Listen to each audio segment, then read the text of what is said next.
beings, we're emotional beings, and we have the history of our town. It's very strong in New Jersey. I'm a New Jersey, and I know that. And you have to deal with that issue that's the elephant in the living room, which is that people believe that they're going to lose their identity of their town. And so that is why I am bringing to their attention that there's over 300 towns with strong identities that are not tied to a municipal structure. And that's the kind of language that we have to talk about.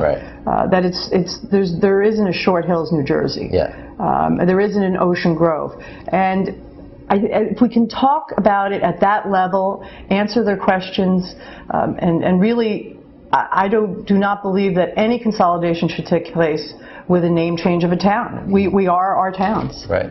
Yeah, and I think education is a big part of it. Like you said, I'm sure there's people who live in Short Hills or in Upper Montclair or whatever, and even in Woodbridge, which we're going to talk about later, who don't know if you live in Colonia that you're actually part of Woodbridge Township, because that identity with the name of their section is so strong. Richard, I have a funny story about that, because when I was mayor of Long Hill, many times people would come up to me and say, "Are you mayor of Long Valley?" I'd say, "Long Valley? No, I'm not the mayor of Long Valley. I'm the mayor of Long Hill." And as embroiled as I've been in this issue for the last 3 years, I just, about 6 weeks ago, found out that Long Valley is not a town.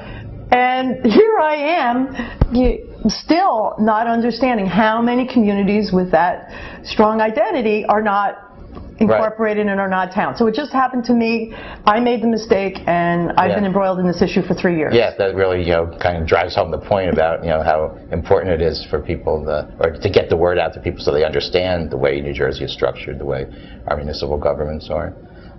Now, your idea, one of the intriguing things I found about it, thought about it, was that it's not really just merging two towns. And a lot of times when we've talked about consolidation, it's been put on the table that way. So you have a winner and a loser, like one town kind of swallows up the other. You're trying to promote a concept where you would get a number of towns to combine. How would that work? Sussex and Wantage just had it on the ballot last November, and if they merged, they would have a town of 12,000. And still, that the burden is still there to carry the municipal structure, and it's not at the level where you can have high-level services. So it's important that the two-town strategy, we have to make sure that when consolidation gets passed and when people get excited about it, that it does show the economies of scale that we promised. And I do not believe that two towns are going to show the economies of scale that we keep talking about, which is why New Jersey should restructure. When you get to the 5 or 10 town level, you really start to see where you can have an elevation in services and a reduction in the cost of providing those services. It's interesting because shared services used to be two towns, and now more recently in the last couple of years they've been looking at court systems with 5 towns and different sharings with more than 2 towns. So just the fact that shared services are going that way also show you that the real reduction happens when you keep adding towns, not two-town approach. And I mentioned Colonia and Woodbridge before. I know you've been looking at Woodbridge Township kind of as a model for what can happen. That's one municipal entity that has, I guess, 10 different sections. And how does that work in Woodbridge? Well, it's interesting because from the 1800s, Woodbridge didn't fracture off. Actually, Carteret and a couple other towns did, but it stayed whole. And I think it's a great model to show people what the future could look like. That you could have 10 distinct communities, and we went on the ground talking to people with cameras, and they just love Colonia. They all have the signs, they all have their fire departments, and it's essential to show people what the future is going to look like. That they really don't need to give up anything, that there's more to gain than to give up.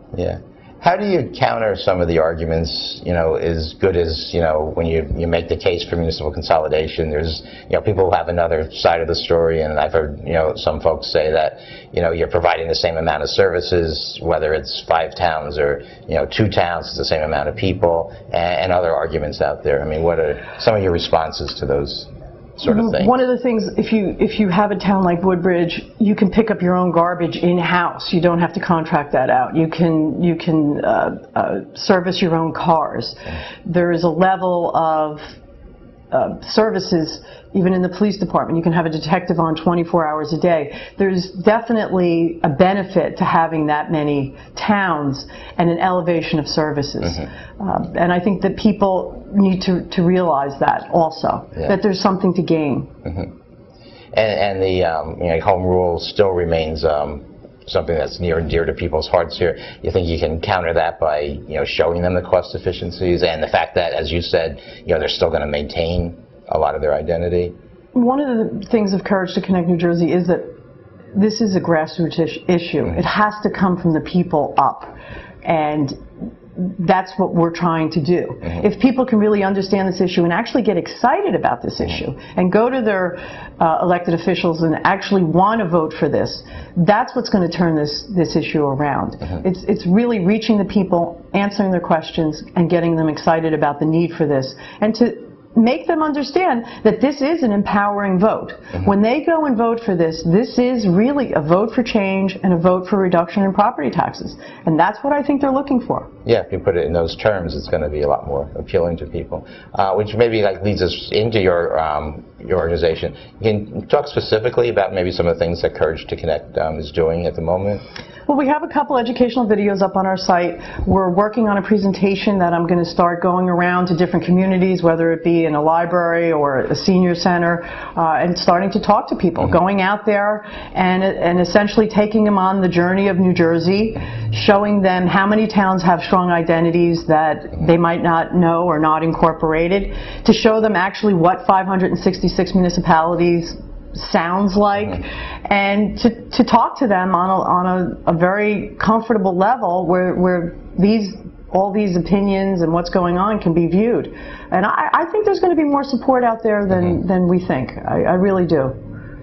Yeah, you think I know a lot of things, as I said, we're coming to crunch time with the way the budget situation is, that maybe now this is the time when there will be some action. And it's being proactive about government. There's layoffs, there's furloughs, but let's make a structure that's sustainable short-term and long-term. Things are going to have to shift, so why don't we shift them in a positive way? Maybe perhaps do municipal government more efficiently and better. We don't need to put 5 towns together and do the same thing. Perhaps we can make a better product and serve the people better. So there's a lot of opportunity with this, a lot of forward thinking, and it's exciting. And people need to get involved. People need to see this, and if that's what's going to move this issue forward. Right. So. To me, that's the logjam, is that they haven't been brought up to where they need to be to properly understand how powerful their vote could be. Yeah. How do you get people involved? I mean, it's so tough today. People have so many demands on their time. You got people working 2 or 3 jobs to make ends meet, and it's an important issue for people. But people tend to not get involved as much as they should in a variety of issues here in New Jersey and probably across the nation.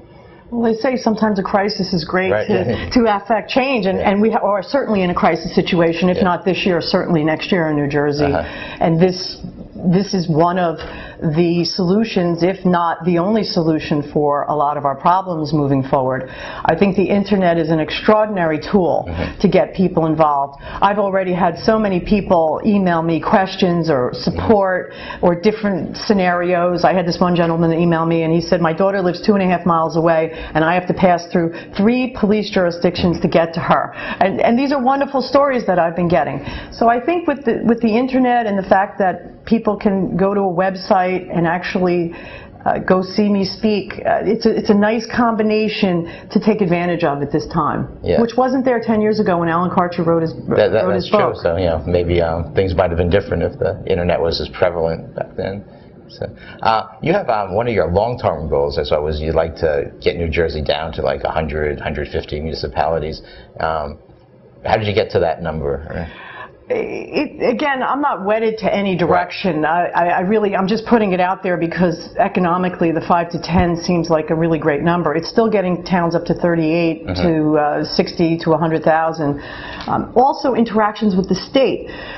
As a town of 9,000, we don't really have any power with the state or with any negotiations that we're going to do. So what it does is I think it makes our community stronger with dealing with Trenton and dealing with the governor. It's much easier to manage. How do you manage interfacing with 566 municipalities? The answer is you don't. You don't.